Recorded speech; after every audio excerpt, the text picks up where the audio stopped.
Al-Fadhil Ustaz Ilin Aminin bin Muhammad Saleh, yang saya kasihi Puan Pengerusi Gemenur Iman Bonda Rosniyati Mansur dan staf kepimpinan merangkap teman seperjuangan tim AJK. Seterusnya para jemaah yang istiqamah bersama, mudah-mudahan kita sentiasa berada di bawah lindungan rahmat dan redha Allah Subhanahu Wa Taala, insya-Allah. Jutaan terima kasih kepada semua kerana sekali lagi hadir untuk sama-sama kita imarahkan kuliah asar kita pada petang ini. Mengakhiri kuliah minggu lalu pada ringkasan muka surat 108 berkaitan 3 perkara, yakni keadaan air sama ada banyak atau sedikit di mana keadaannya jatuh najis di dalamnya yang mengakibatkan hukum air berkenaan bertukar menjadi najis atau sebaliknya kembali merujuk kepada isi padu air yang kurang atau melebihi 2 qullah. InsyaAllah petang ini jom sama-sama kita bersedia dengan pen dan buku untuk kita mencatat dan amati kupasan seterusnya pada muka surat 109 di bawah tajuk air dan hukumnya. Tanpa melengahkan lagi masa, saya mempersilakan Al-Fadhil Ustaz untuk memulakan kuliah asar kita petang ini dengan bacaan umul kitab dan seterusnya memulakan pengajian kitab Misbahud Duja Syarah Safinatun Najah. Tafadhal mashkura ya Ustaz. Bismillah. Assalamualaikum warahmatullahi wabarakatuh. للنبي الكريم وآله وأصحابه الكرام الفاتحة. أعوذ بالله من الشيطان الرجيم. بسم الله الرحمن الرحيم. الحمد لله رب العالمين الرحمن الرحيم مالك يوم الدين إياك نعبد وإياك نستعين اهدنا الصراط المستقيم صراط الذين أنعمت عليهم غير المغضوب عليهم ولا الضالين. Amin. Alhamdulillah, hari ini kita sambung muka suratnya 109. Mudah-mudahan manfaat. Allahumma salli ala Sayyidina Muhammad wa ala alihi wa sahbihi wa barik wa sallim. Air dan hukumnya. Hukum. Ada air yang hukumnya suci dan menyucikan. Suci dan menyucikan. Apa maksud suci dan menyucikan itu? Baik, maksudnya dekat kotak sebelah dia. Air yang tidak ada apa-apa sandaran yang wajib. Air, dengan catatan, contohnya air susu, ada sandaran. Kopi, mawar. Maksud lain ialah air yang dia itu tidak bercampur dengan apa-apa zat lain. Zat tu bukan zat makanan, zat besi bukan. Zat tu maknanya material, benda, ain sesuatu lah. Tak bercampur dengan sama ada zat tu suci, air susu, air dah dicampur dengan susu tepung kan. Jadi air susu ataupun susu kita sebut. Susu tu suci. Jadi air itu suci lah tapi taklah menyucikan. Jadi kan kategori tu. Jadi air itu sama ada zat yang bercampur dengan air itu suci ataupun zat yang jenisnya najis. Tak kira lah. Kalau najis dah jadi cerita lain. Jadi air yang menanggung, memikul ataupun membawa hukum yang nombor 1 ni, nama dia kita sebut air mutlak. Memang mutlak suci lah. Sungai, laut, kolam, tasik, air mata air, perigi, air hujan, salji. Baik, itu kategori pertama. Kategori kedua, dia suci yang kedua ni. Suci kalau buat minum tak masalah. Tetapi makruh digunakan untuk berwuduk ketika ia sedang panas. Tapi kalau untuk mencuci pakaian, cuci kereta, cuci lantai, boleh saja, harus saja, tak masalah. Oh, ada hukum air yang macam tu? Ada. Nombor 2 ni, hukum dia gitu.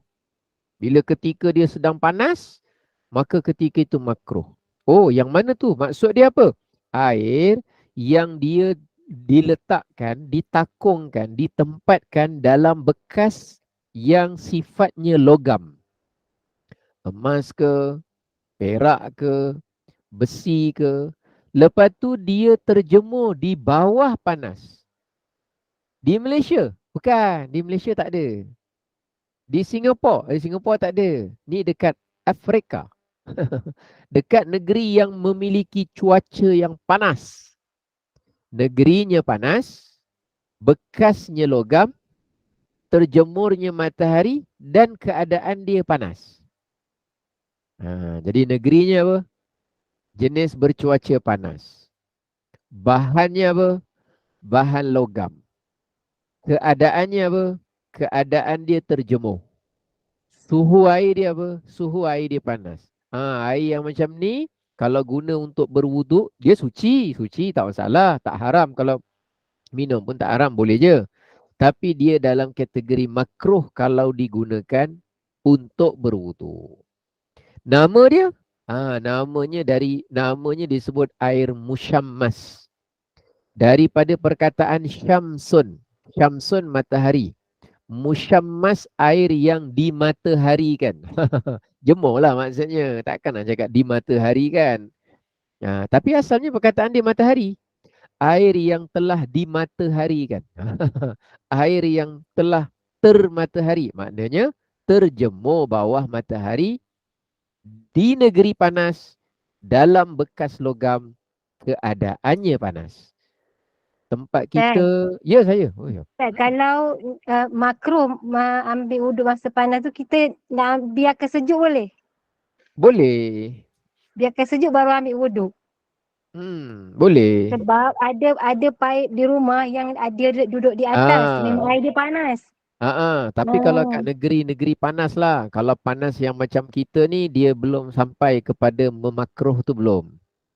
Kenapa dia makruh? Sebab di sesengah negeri yang amat panas, 45, 48, 52, 53, bila air tu terjemur lama dengan cahaya matahari, pada masa yang sama juga dia berada dalam bekas logam, akan ada logam-logam yang menyerap masuk pada struktur air tau. Yang mana bila terkena kepada kulit kita, kulit muka, kulit tangan, dia akan memberi kesan buruk kepada keadaan kulit. Bukan air tu, tapi kerana ada logam-logam yang tak nampak. Logam tu dia hanya terhakis dan mencampuri kepada air tu bila cuaca yang di negara-negara yang panas-panas tu.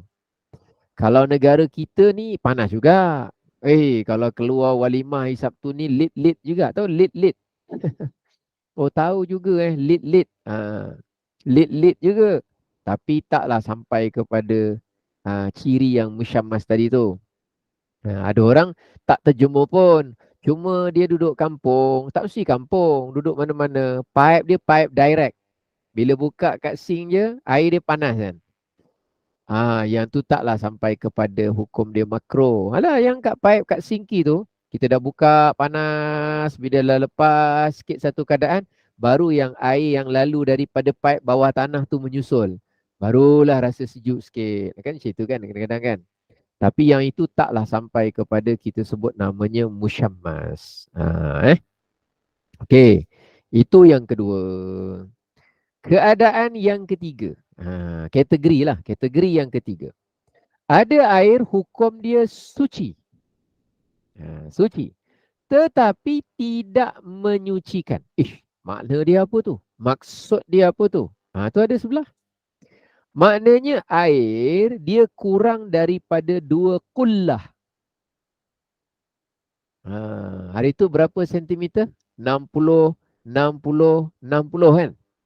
Kalau bekas yang berbentuk 4 segi. 60 cm, 60 cm ke 60 kilometer? Siapa jawab? Jauh sangat.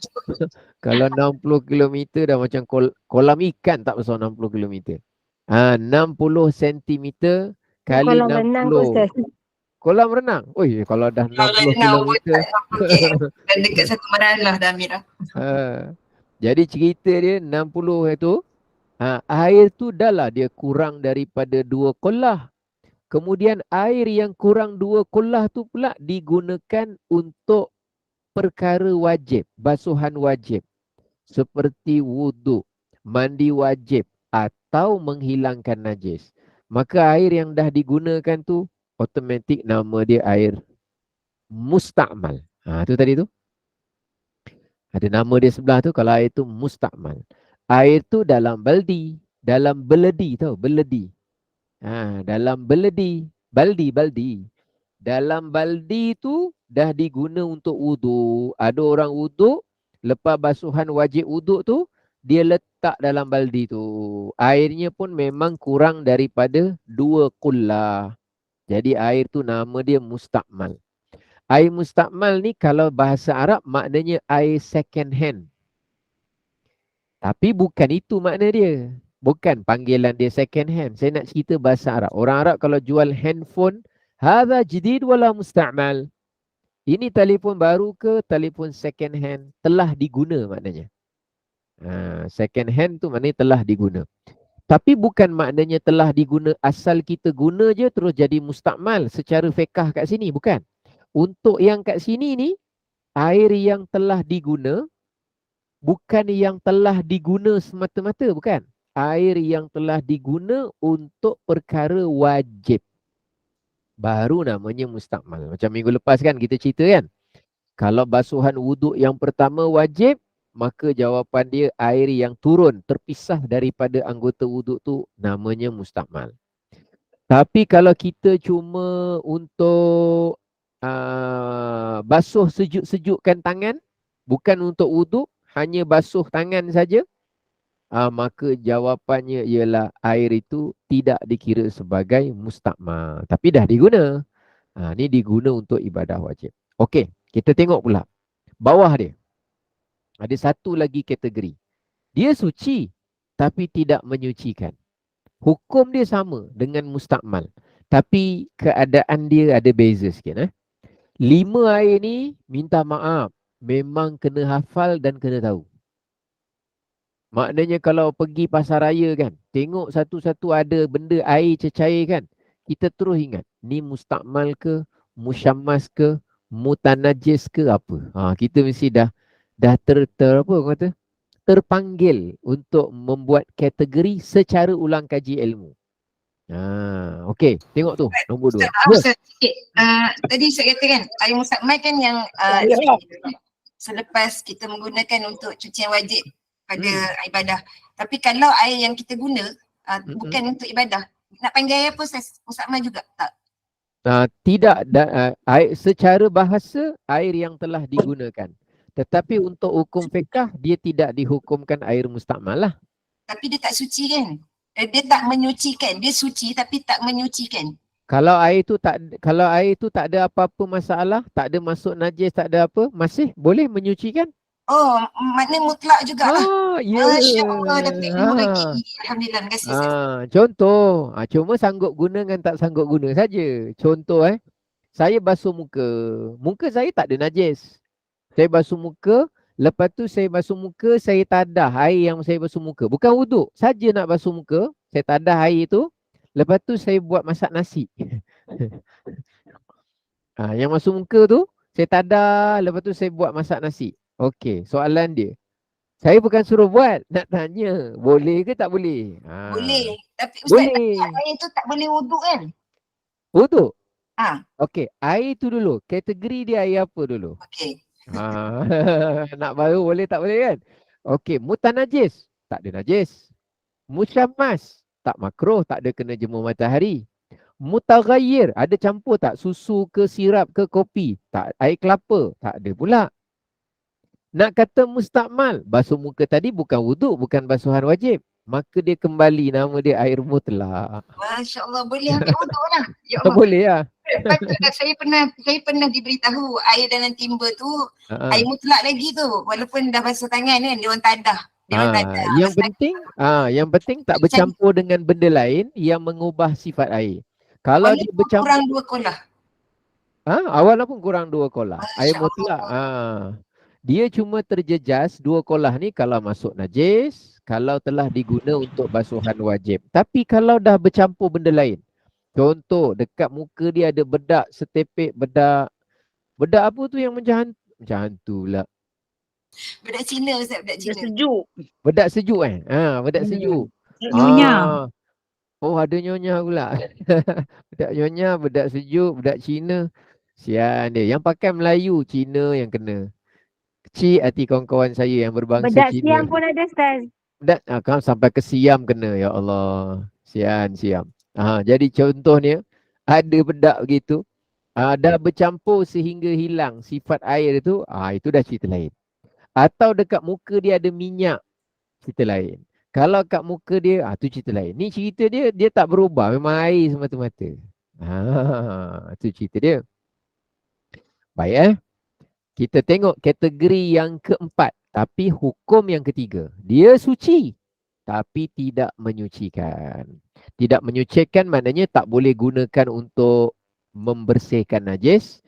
Tak boleh gunakan untuk mengangkat hadas. Tapi untuk pakai, minum boleh saja. Baik, tengok yang ke bawah dia. Maksud yang kedua ialah air yang berubah salah satu sifatnya. Sama ada berubah warna dia ke, bau dia ke, rasanya ke, kerana dia bercampur dengan benda suci. Dia campur dengan kopi, campur dengan minyak, campur dengan teh, campur dengan bedak. Bedak tu taklah najis. Kopi tu taklah najis. Teh tu taklah najis. Tapi dah bercampur, berubah warna dia, bau dia atau rasa dia. Tak kisah salah satu. Yang itu nama dia air mutaghayyir. Dia masuk dalam kategori. Setengah kitab fiqh tak ada sebut air tu. Dia ada tapi dia masuk dalam kategori yang lain. Tapi yang ini dia pecahkan kategori ni untuk memudahkan kita. Nama dia air mutaghayyir. Termasuk air buah-buahan. Tu bawah tu. Pokok, daripada seperti nira, air kelapa. Kalau rambutan diperah-perah-perah keluar air rambutan. Tembikai diperah-perah-perah air tembikai. Limau diperah-perah air limau. Itu semua dia masuk kategori nama dia mutaghayyir. Nak kata dia musyammas? Bukan. Air tebu, air mangga, air strawberry. Macam-macam dibuatlah. Tak kisah. Masuk. Baik. Ini contoh yang hukum yang ketiga. Sekarang kita pergi pula hukum yang keempat. Hukum yang keempat ni tengok unik sikit.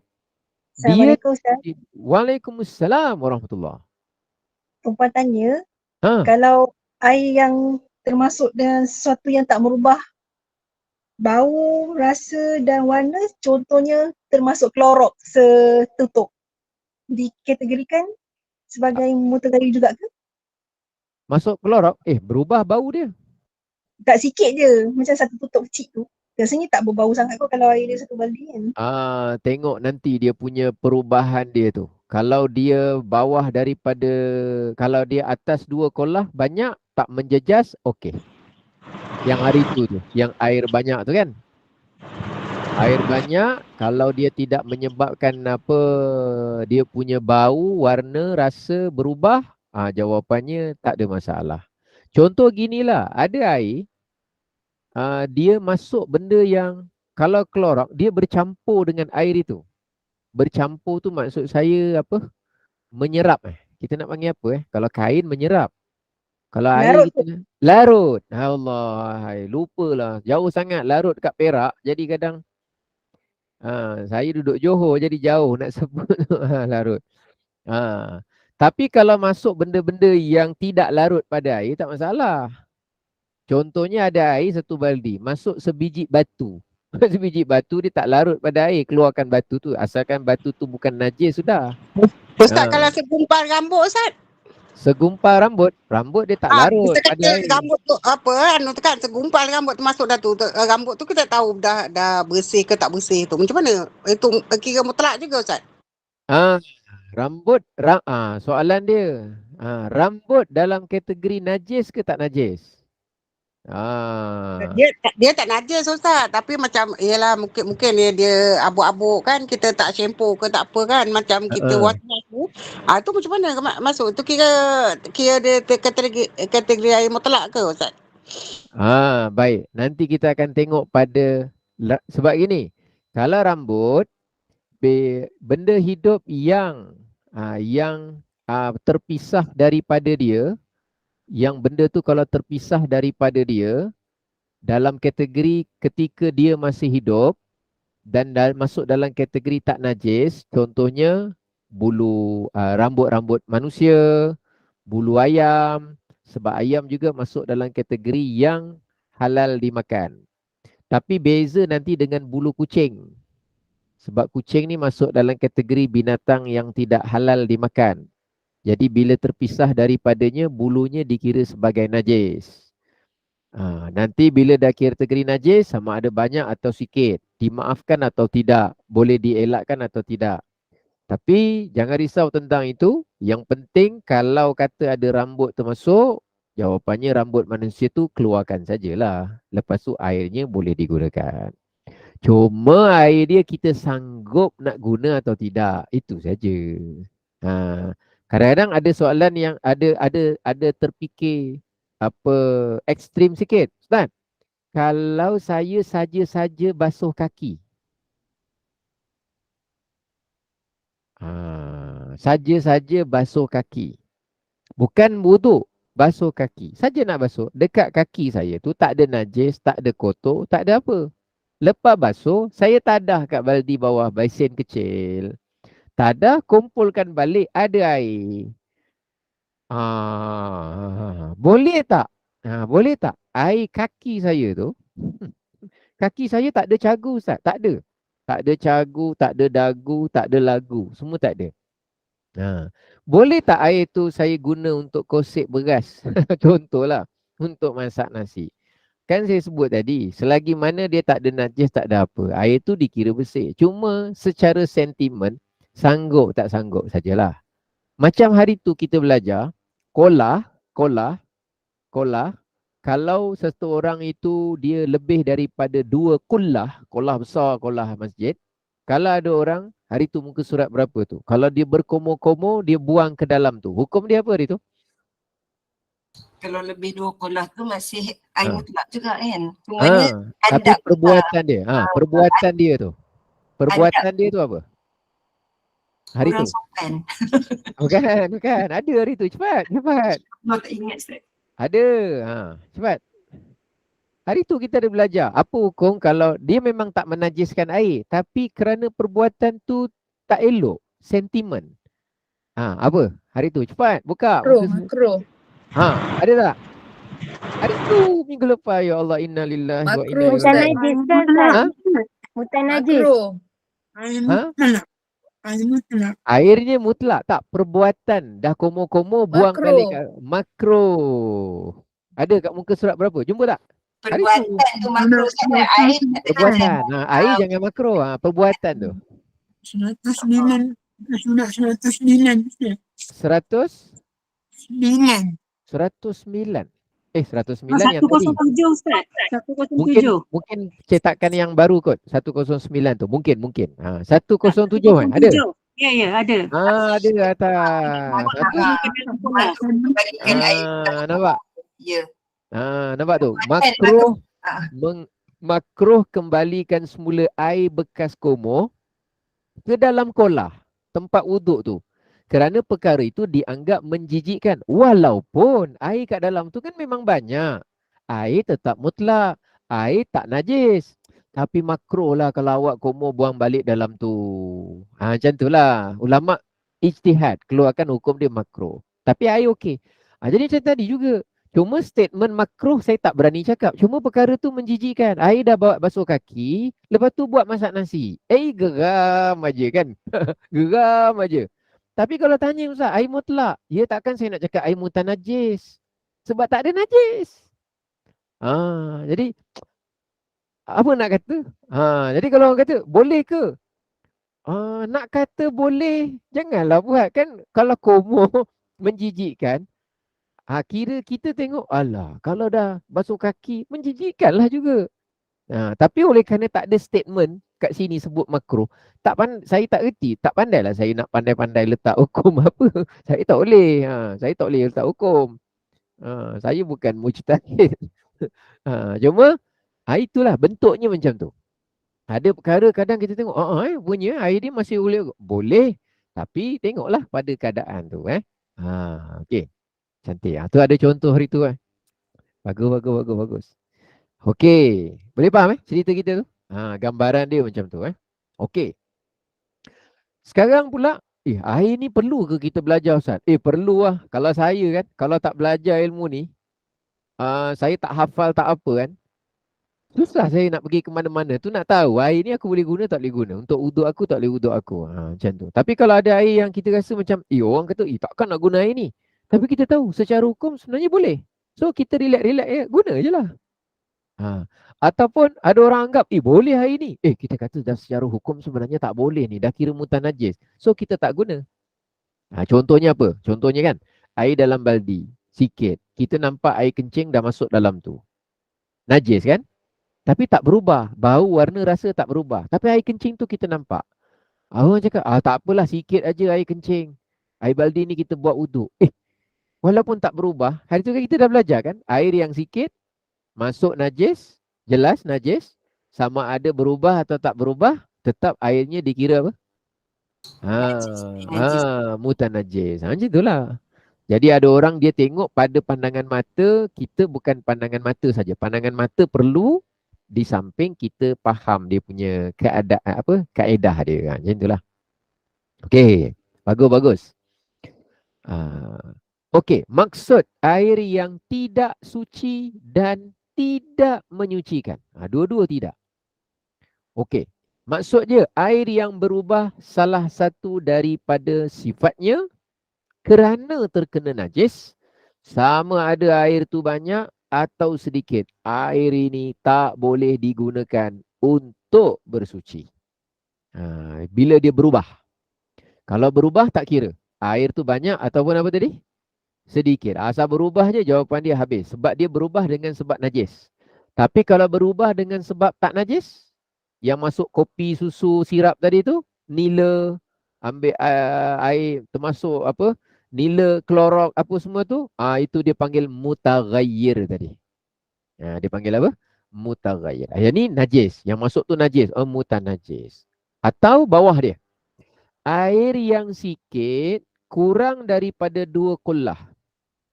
Yang terkena najis. Yang saya contoh air kencing masuk baldi lah, senang cerita tadi tu. Walaupun tak berubah salah satu sifatnya. Baunya tak berubah. Rasanya tak berubah. Warna pun sama saja dari tadi. Tapi air kencing dah masuk. Tetapi jika ada 2 kullah atau lebih dan tidak berubah sifatnya, sah untuk bersuci. Kalau banyak barulah namanya tidak dia sah boleh digunakan untuk bersuci. Okey. Kalaulah selalunya kan air-air baldi ni kadang-kadang terpercik tau.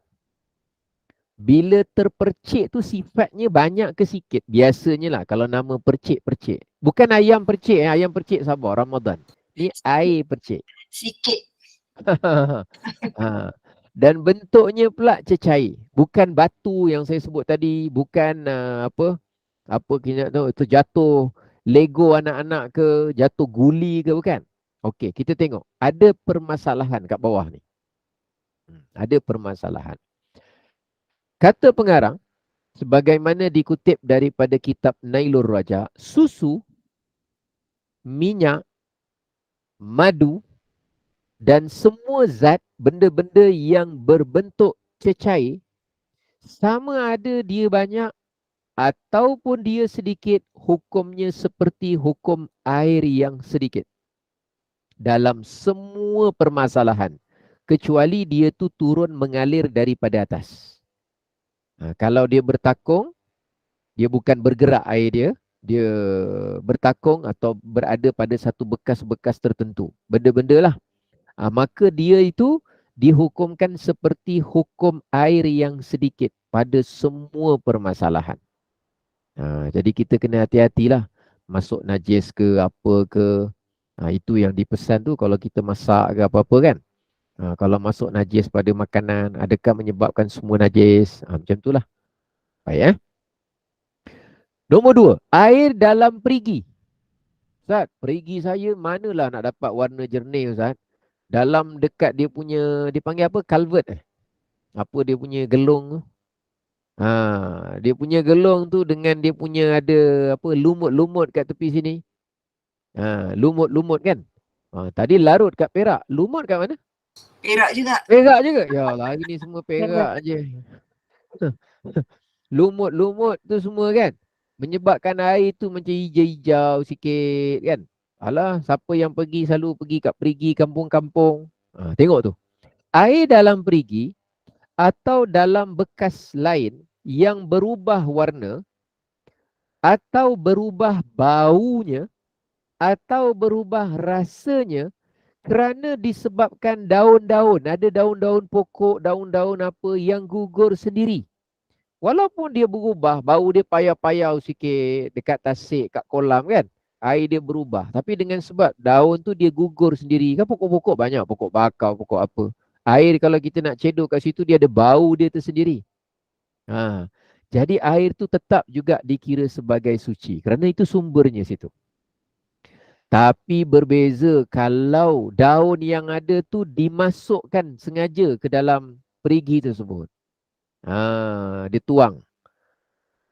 Dia tuang masuk dalam perigi untuk banyakkan daun tu kat situ. Tak tahulah apa tujuan. Bukan gugur sendiri. Maka bila dia buat dengan sengaja, tiba-tiba bau berubah, warna berubah, maka air itu dikira sebagai tidak lagi suci. Sebab dah berubah lah. Dah berubah. Baik, kemudian nota kaki 83. Ustaz, Ha. yang bawah ni tadi, jika dimasukkan daun-daun tersebut dengan sengaja dan berubah. Jadi kalau masuk dengan sengaja tidak berubah, suci. Kalau dia masuk dengan sengaja tapi tidak berubah, jawapan dia suci ya. Yang penting daun tu dia tak najis. Baik. Tak ada najis, tak ada kekotoran. Terima kasih Ustaz. Kemudian nota kaki 83. Jika bau Ustaz. warna. Waalaikumsalam warahmatullahi. Maaf Ustaz. Tai cicak macam mana Ustaz ni? Tai cicak adalah tai. Najis. Najis. Najis. Dan kalau dia masuk ke dalam bekas, maka dia dihukumkan sebagai kalau masuk dalam cecair, air, benda yang apa tu kita sebut cecair lah. Maka dia akan ikut hukum sebagaimana tengok pada kadar air tu. Cuma kalau dia jatuh pada kapet, bukan pada cecair, bukan dalam sup kaki ayam, bukan dalam kari kepala ikan, dia jatuh ke atas simen ke, atas kapet ke, sebahagian ulama masukkan tai cicak ni dalam kategori umumul balwa. Umumul balwa ni maknanya satu keadaan najis yang sangat sukar untuk dielakkan dan jumlahnya kecil dan dia itu tidak mampu dielak. Jadi dia ada keringanan pada urusan membersihkannya. Maknanya kalau dah tai cicak tu dah jatuh-jatuh kat atas kapet kan, contohnya. Pasal tak kat kapet masjid, kalau dekat bahagian dinding tertentu tu, banyak cicak tu dia bagi ngam-ngam sebelah tabung masjid. Dia tak masuk dalam tabung tu. Geram aja kan. Tapi dia cicak. Dia bukan manusia. Jadi apakah kita perlu cuci semua kapet-kapet tu? Tak. Jawapannya dia kering, kita ambil pada tai itu, najis tetap najis lah. Cuma tidak sampai kepada dia tu perlu kita bongkar, angkat semua kapet untuk bersihkan. Sebab dia umumul balwa. Benda najis yang sukar untuk dielakkan kerana banyaknya dia lah berlaku gitu. Tapi dia tetap najis. Ustaz, kalau nak buah Ustaz macam mana Ustaz? Kalau misal kata selalu kita potong buah pelam, buah mangga tu kan, kadang-kadang dia keluar ulat dia tu. Dia kadang-kadang ulat Ustaz, kadang-kadang dia macam kumbang tu, jadi kumbang tu. Macam mana kalau jatuh dalam air Ustaz? Kira najis tak Ustaz? Oh, ulat buah kalau dia masih dalam keadaan hidup, kalau dia masuk dalam air, kita keluarkan sajalah dia. Jangan bila dia dah berada dalam keadaan yang dah mati. Tapi ulat ni panjang cerita dia ni. Nanti kita akan masuk kat bab najis yang dimaafkan. Dia ada masuk dalam bab yang namanya apa? Najis-najis yang apa? Dimaafkan. Dia ada senarai najis-najis yang dimaafkan. Nanti daripada situ baru kita akan kategorikan kalau dia masuk dalam air macam mana. Contoh kalau macam lalat masuk dalam air kan kita disuruh tenggelamkan kan. Itu kalau lalat tu dalam keadaan bukan dia sengaja kita masukkan dan bukan dia dalam keadaan yang bangkai lah. Dia hidup, cuma dia dah terjatuh ke air tu. Kita masukkan, keluarkan dan kita buang lalat tu. Macam tu lah. Tapi kalau lalat tu dah dikafankan, dah dikafankan kat situ, dah lama duduk dalam tu, itu lain cerita dia. Okey Semut kita tengok. Ustaz? Semut Sama juga semut. dengan Nanti lalat. kita Semut dengan Sebut. lalat. So jadi tahi cicak tu kalau dalam cecair macam mana Ustaz ni? Kalau dalam perigi ke dalam tempat untuk kita nak ambil wuduk bekas air. Macam mana Ustaz tu kita tak boleh ambil wuduk? Kalau dekat kolah besar, kembali kepada cerita kita yang minggu lepas. Cerita kita minggu lepas macam mana? Pasal tahi cicak yang saya cerita kat kolah tu. Kita tengah nak ambil wuduk, tiba-tiba kolah dia terbuka open, atasnya saya kata apa, dia letak jaring kan. Jaring untuk menghalang benda-benda besar masuk. Daun apa semua. Tiba-tiba mata kita tertuju, nampak hari tu saya cerita tahi cicak kan. Maka air itu melebihi 2 kullah. 2 kullah maka suci. Kalau dia 2 kullah, dia akan tengok. Tahi cicak tu ubah tak bau dia? Ubah tak warna dia? Ubah tak rasa dia? Kalau rasa dia, sama je air. Bau dia, bau tak ada bau apa, sama je. Warna dia, sama saja. Dan airnya melebihi 2 kullah. Maka ketika itu, kita boleh gunakan air tersebut kerana hukum dia suci dan menyucikan. Tapi kalau tahi cicak tu, tak tahulah cicak ni memang cicak daripada negara mana dah. Seketul kecil je tu jatuh dalam kolah. Tapi berubah warna dia. Air tu jadi warna ke coklat-coklatan dengan sebab sebiji tahi cicak. Kalau dah berubah, jawapan dia walaupun banyak 2 kullah, jawapannya air tu dikira mutanajis. Kalau air tu kolah. Okey. Sekarang cerita dia bukan kolah masjid. Cerita dia cawan tuang air mineral. Cawan kan sikit. Bila air sikit, jatuh tahi cicak. Sasahlah najis. Walaupun kita tengok, tak ada bau pun berubah. Tak ada warna dia berubah. Dan tak ada rasa pun, tak ada beza pun. Jadi ceritanya kalau air tu sikit, jawapan dia kita tak melihat pada dia berubah atau tak berubah pada 3 sifat tadi ya. Jadi tetaplah najis lah, senang ceritalah. Itu dia punya asas di situ. Dia kaedah untuk kita mudah ingat atau mudah faham macam mana cara Ustaz ni kaedah nak kenal 4 jenis air, 4 jenis hukum. Yang tadi tu. Yang dalam kotak tu kan? Dalam kotak tu. Kaedah yang memudahkan. Pasal sekarang sini ada 2 kolah, less 2 kolah, ada 2 kolah lebih daripada 2 kolah. So kaedah yang memudah untuk kita memahami air-air tu yang paling mudah Ustaz selalu buat macam mana?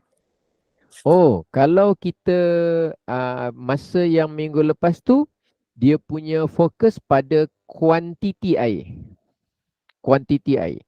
Sekarang ni dia bawa pula kepada apa kaitan kuantiti air dan ada tak kesan pada kualiti air. Tapi kualiti air tu bukan dia punya H2O, bukan dia punya ion ke apa dalam, bukan. Tapi kualiti tu dari sudut kebolehgunaannya dia pada urusan mengangkat hadas dan pada urusan yang namanya membersihkan najis. Jadi untuk kita kategorikan air tu mutlak, mustakmal, musyammas, mutanajis dan juga mutaghayyir, ada sebahagian keadaan kita akan pakai pertimbangan air banyak ke air sikit. Ada air banyak tu lebih daripada 2 kolah lah Ustaz. kita punya Betul. quantity tu. Betul, tepat. Reference tu 2 kola. Dia punya dia punya border untuk membezakan dua klasifikasi tu. Jadi Kola tu equivalent tu berapa liter Ustaz ni? Sorry Ustaz. oh ya, kullah tu kalau bekas yang berbentuk petak, itulah yang tadi awal tadi yang kita sebut tu 60 cm tinggi, 60 cm panjang, 60 cm lebar. The square nak tapi Ustaz air tu about 216 liter ke kalau penuh air kalau kita isi dalam kotak yang 60 cm. Yang macam minggu lepas tu dia punya anggaran dia menurut sebahagian ulama 200 lebih belas tu, dan ada sebahagian ulama mengatakan untuk kita ambil langkah hati-hati 200 berapa hari tu? 260 ke 270? Ingat tak? 216 liter. 216. 16 liter. Itu yang pendapat pertama, yang lebih berhati-hati dia letak banyak. 260 270 Ustaz. 270 Ya. 270. Jadi ihtiyatan, ambil langkah hati-hati, kita ambil 270 lah. Boleh gunakan kaedah tu. Okey. Terima kasih Ustaz. Sama. Jadi itu dia punya anggaran dari sudut liter. Kenapa beza-beza? Kerana beza dari sudut mengukur satu hasta suku yang hari tu. Nak ukur ikut mana? Ikut orang Iraq, ikut orang Mesir, ikut orang Malaysia sikit air kita. Ikut orang kita. Jadi dia punya catatan dia, dia ikut ambil yang paling pertengahan sekali lah, yang paling sederhana. Bukan ikut bangsa Afrika yang panjang-panjang tulang dia. Bukan juga ikut orang ASEAN yang mungkin tulang dia lebih pendek dan sebagainya, tapi ambil average lah. Ambil macam tu. Baik. Kalau Ustaz, kalau kita tak boleh gambarkan 60 cm tu panjang mana atau 270 liter tu banyak mana, macam mana kita nak anggar? Macam mana kita nak apa? Anggar air tu. Pasal kita tak boleh katalah kita tak tahu berapa panjang 60 cm tu, berapa dalam 60 cm tu, berapa besar 60 cm tu, banyak air sebanyak 270 liter tu kita tak boleh nak anggarkan. Macam mana kita nak buat anggaran Ustaz?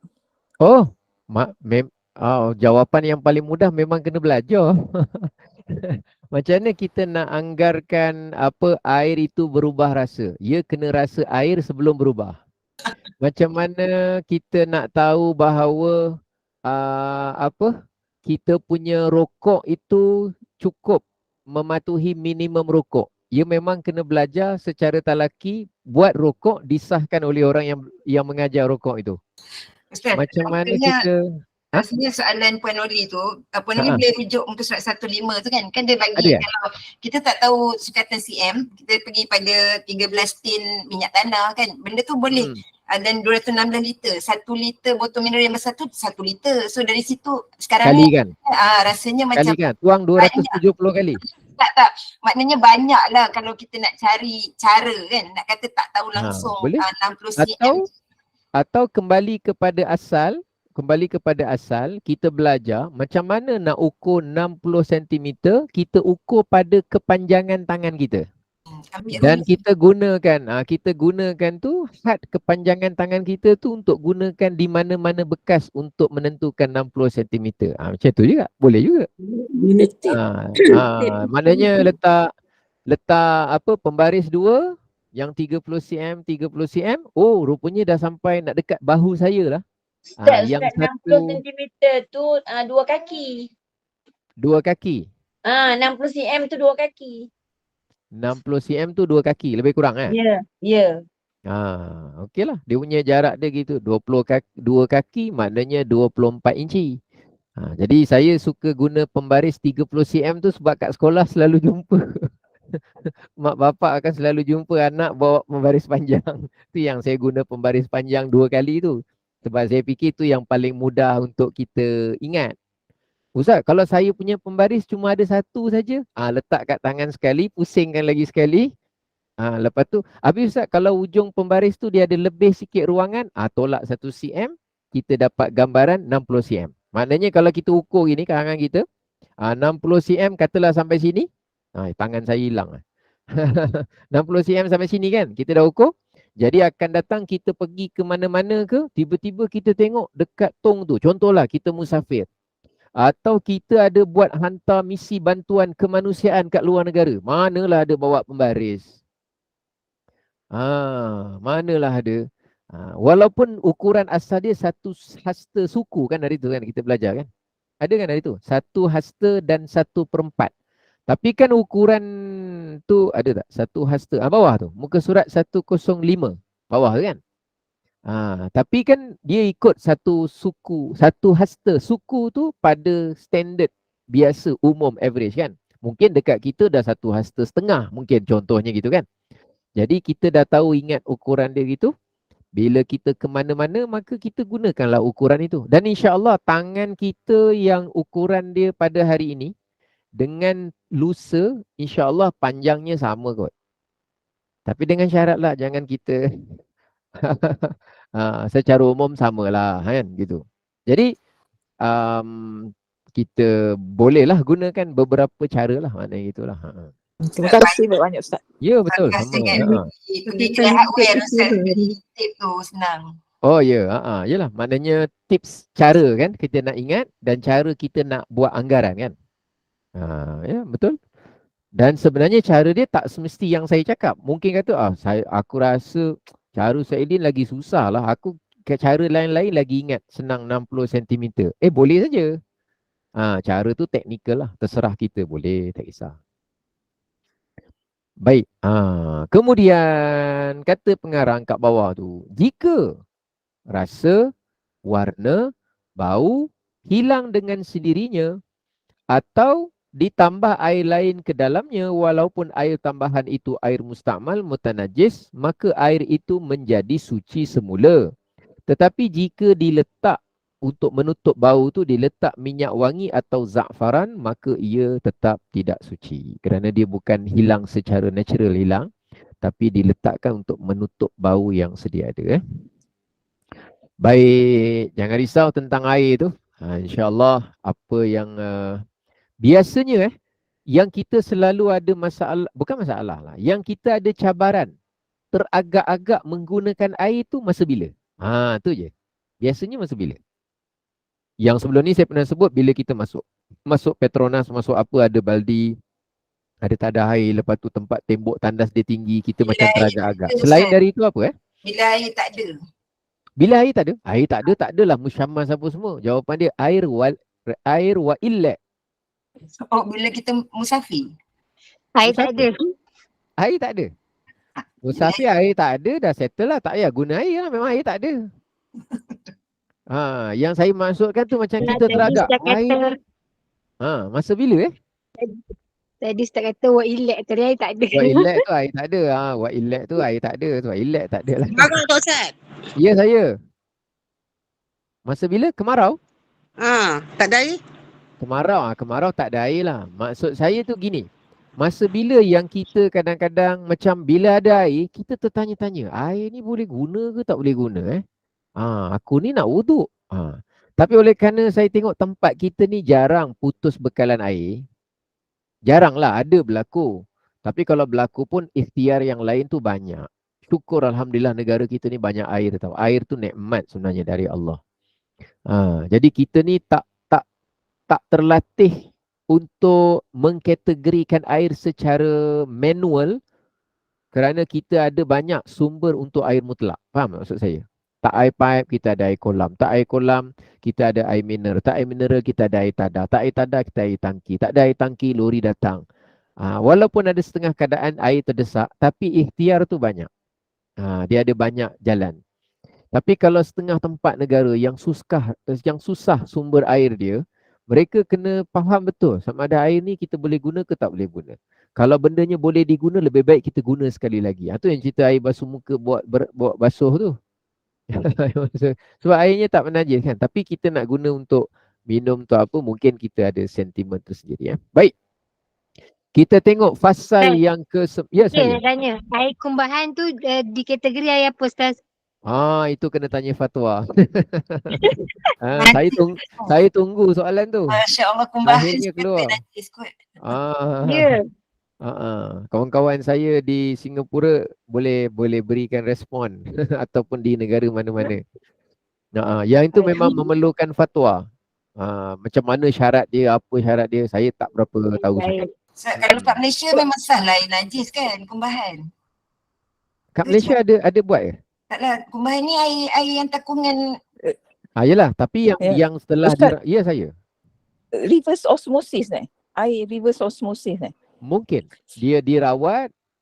Saya osmosis saya pernah dengar istilah tu, tapi takrifan dia secara tepat saya tak berapa pasti sejauh mana dia boleh dikategorikan dan apa prasyarat dia dan apakah prasyarat dia mematuhi landasan syarak untuk dikira kembali suci, saya tak berapa tahu sangat. Itu Betul. yang buat air minuman tu, reverse osmosis dalam betul. botol. Dalam botol tu. Yang tu saya memang tak tahu, wallahu alam. Itulah soalan bonus tu. Daripada saya pun tunggu juga soalan tu, akhirnya keluar juga. Tapi itulah memang yang itu memang memerlukan fatwa lah daripada pihak-pihak berautoriti.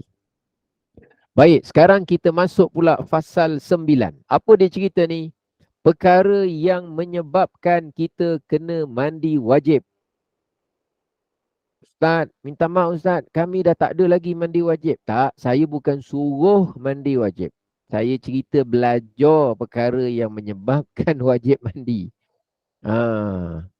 Kalau nak cerita belum, ramai je orang yang belajar, belum pernah pun mandi wajib. Tapi tetap kena apa? Kena belajar. Kita ajak dia belajar. Ya saya. Wajib mandi dengan mandi wajib sama ke makna dia? Wajib mandi dengan apa? Mandi wajib. Ya. Sama makna ke? Mandi wajib. Ya saya. Mandi wajib merujuk kepada hukum mandi. Wajib mandi merujuk kepada apa-apa yang menjadikan mandi itu hukum dia wajib. Bukan hukum mandi. Apa perkara yang menyebabkan mandi itu jadi wajib. Boleh faham? Wajib mandi. Perkara yang macam mana? Perkara yang menyebabkan mandi, perkara yang menyebabkan mandi itu hukum dia wajib. Dan yang kedua kita akan lihat mandi itu yang hukumnya wajib, macam mana nak dilaksanakan. Dua sudut. Satu sebab, yang kedua mandi itu sendiri bagaimana nak dilaksanakan. Mandi wajib, mandinya. Perkara yang mewajibkan mandi adalah faktornya. Faktor yang kepada mandi itu menjadi wajib. Dekat sini dia nak terangkan perkara-perkara yang menyebabkan seseorang itu wajib mandi. Dan mandi itu sendiri hukumnya menjadi apa? Wajib. Mandi itu sendiri hukum dia jadi wajib. Baik, apa kata pengarang? Faslun mujibatul ghusli sittatun. Perkara-perkara yang mewajibkan mandi atau menyebabkan mandi itu, menyebabkan seseorang itu wajib mandi. Ada 6 perkara. Ilajul hasyafati fil farji wa khurujul maniyyi wal haidu wan nifasu wal wiladatu wal mautu. Apa makna dia? Sebab-sebab yang mewajibkan mandi ataupun disebut mandi wajib. Apa sebab-sebab dia? Ada. Sebelah. Tengok dulu. Kita tengok yang dia punya kitab asal, Safinah An-Najah. Ada 6 perkara. Tengok muka surat kelabu dulu atas. Ada 6 perkara. Yang pertama, apabila memasukkan hasyafah, iaitu kepala zakar, ke dalam faraj. Yang kedua, cari yang kedua. Kedua kat mana? Kedua muka surat 114. Betul. Yang kedua ialah keluar air mani. Yang ketiga, keluar darah haid. Keluar darah haid. Yang keempat, keluar darah nifas. Kat mana Ustaz keempat? 116. Kat muka surat 116. Itu yang keempat. Yang kelima, perkara yang menyebabkan wajib mandi. Wiladah. Lompat 118. Dia lompat jauh sikit. Wiladah. Wiladah tu maknanya apa? Janin keluar. Wiladah tu maknanya apa? Baby keluar. Sama ada dia keluar normal ke ataupun dia keluar secara apa tu dia panggil scissors Scissors Caesarean. Caesarean. Ha? Ikut tingkap. Caesarean. Ikut tingkap. Ikut tingkap. Tingkap. Ikut tingkap. Istilah orang sebut ikut tingkap. Saya dulu dilahirkan ikut tingkap. Saya ikut tingkap. Surat beranak saya belakang semua merah. Merah maknanya rekod Rekod tu sebenarnya baby tu hampir lemas. Punya hidup sampai sekarang. Alhamdulillah. Tak sangka kalau ikut rekod. Mak saya caesarean lah. Saya anak pertama. Doktor pun cakap, you janganlah, bahayalah, ginilah, sakit lah, lebih baik bahaya gini. Alhamdulillah. Yang lain semua lagi 7, semua normal. Adik-adik saya 8. Nak jadi cerita. Tapi nombor 1 tu masa saya keluar tu kira wiladah ke? Kira juga wiladah. Walaupun istilah dia ikut apa tadi? Ikut tingkap. Jadi tak sangka pula hidup lama pula. Alhamdulillah. Taklah lama sangat. Tapi bolehlah. Alhamdulillah. Allah bagi peluang lagi. Tak tahulah sampai Qadarullah, bila. Ustaz. Qaddarallah wa ma syaa fa'al. Wa ma syaa fa'al.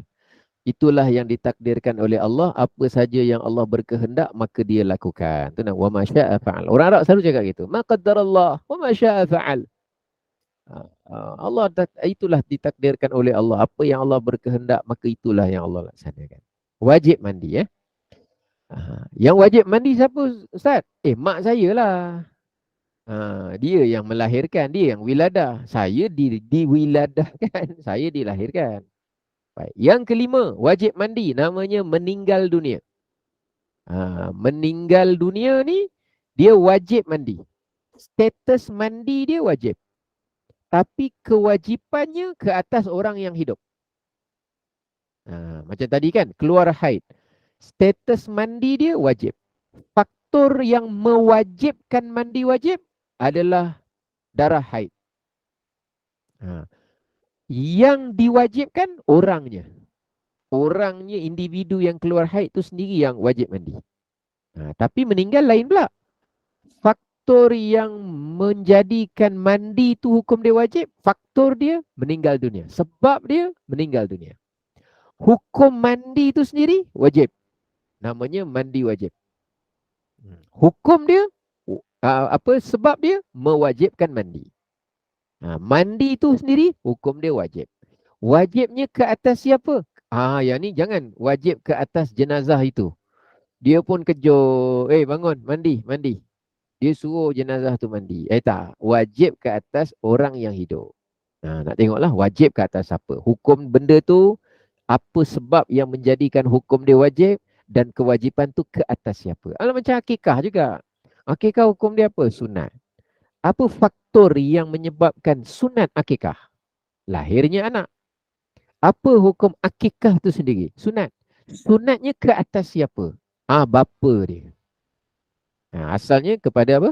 Bapa dia.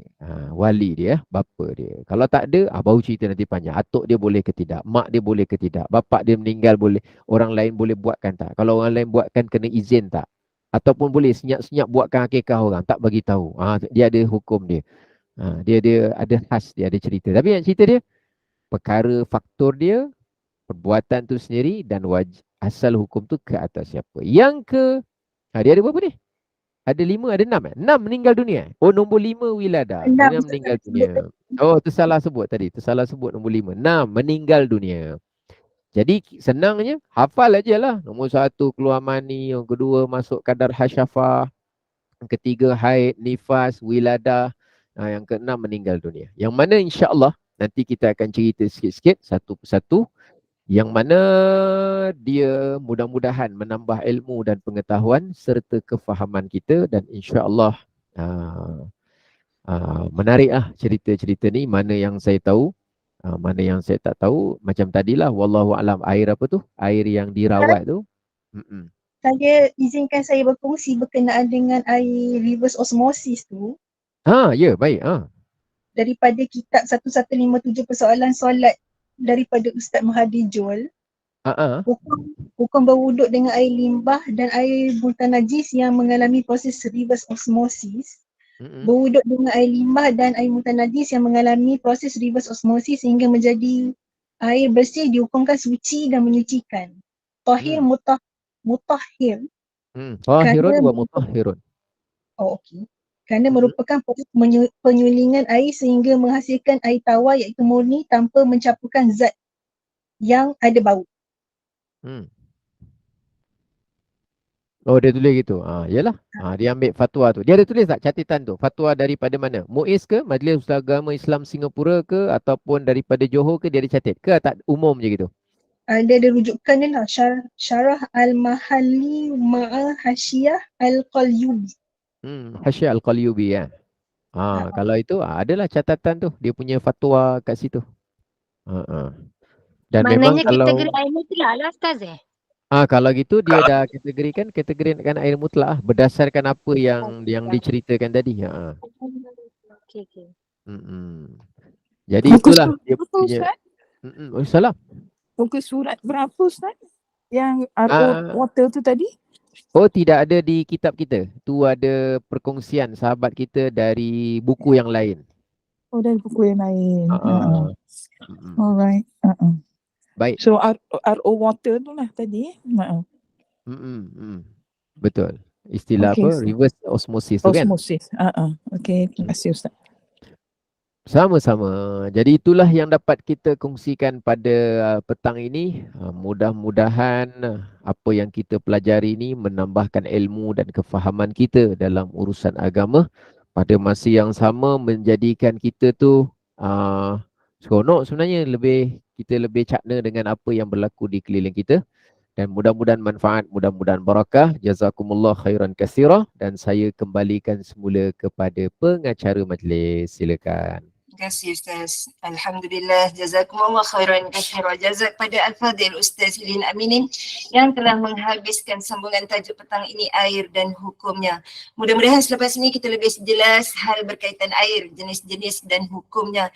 Dan hari ini juga Alhamdulillah Al-Fadhil Ustaz telah pun memasuki fasa 9 di bawah tajuk perkara yang menyebabkan mandi wajib. InsyaAllah kita akan sama-sama ikuti kupasan lanjut dalam slot kuliah asar pada hari dan waktu yang sama minggu hadapan. Segala kekurangan dan ketidaksempurnaan sepanjang kuliah asar yang berlangsung, saya Puan Azrina Abu Bakar mewakili tim Gemenur Iman memohon jutaan kemaafan. Sebelum saya meminta Al-Fadhil Ustaz menutup kuliah petang ini, saya memohon izin untuk membuat beberapa hebahan untuk kuliah malam ini Ustaz. InsyaAllah pada jam 8 malam sambungan pengajian fiqh, darah haid, nifas dan istihadah bersama Al-Fadhilah Ustazah Misnah Miran, dan diikuti dengan penutup kuliah malam ini pada jam 9.15 malam kelas tahsin Al-Quran dan Makhrijul Huruf bersama Al-Fadhilah Ustazah Humairah Muhammad Saleh, dan kuliah akhir ini khusus untuk muslimat. Link tertutup dikongsikan insyaAllah. Sekali lagi dengan penuh hormat dan ucapan terima kasih, saya mempersilakan Al-Fadhil Ustaz untuk menutup kuliah kita dengan tasbih kafarah dan suratul Asr. Saya sudahi dengan wabillahi taufiq wal hidayah. Wassalamualaikum warahmatullahi wabarakatuh. Dipersilakan Ustaz. Waalaikumsalam warahmatullahi wabarakatuh. Subhanakallahumma wa bihamdika asyhadu an la ilaha illa anta astaghfiruka wa atubu ilaik. Bismillahirrahmanirrahim. Wal 'asr. Innal insana lafi khusr illa alladhina amanu wa 'amilus salihati wa tawasaw bil haqqi wa tawasaw bis sabr. Terima kasih.